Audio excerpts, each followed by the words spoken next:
ভাইয়া আমি হচ্ছে খোলা জেলি পিঠা বানিয়ে দেখাবো, যেটা নোয়াখালী চিটাগাং ফেনী তে খুবই পপুলার একটা পিঠা।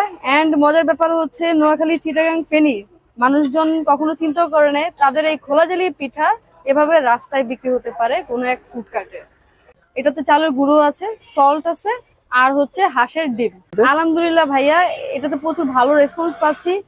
এন্ড নোয়াখালী চিটাগাং ফেনী যে অঞ্চলের মানুষজনরা আছে এই পিঠাটা খাওয়ার জন্য তারা দূর দূরান্ত থেকে এখানে ছুটে চলে আসে।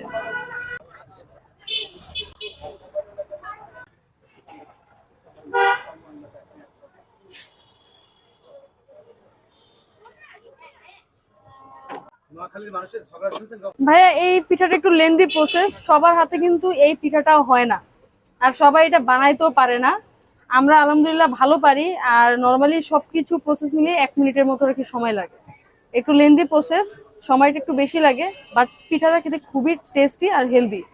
কারণ এখানে কোনো উল্টাপাল্টা কোনো কিছু মিশানো নাই, একদম হাঁসের ডিম, লবণ আর চালের গুঁড়ো।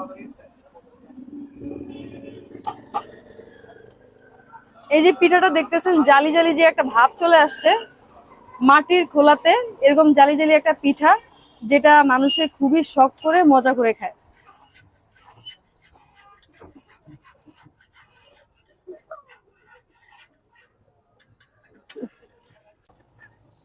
তো এটা কত টাকা করে বিক্রি করতেছেন?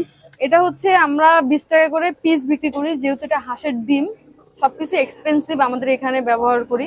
আর পিঠাটা একটু মোটা হয়, জালি জালি ভাব হয়। সব থেকে মজার ব্যাপার হচ্ছে এটা টেস্টি খেতে, মানে কাস্টমার হচ্ছে এক বসায় একজন 10টাও খেতে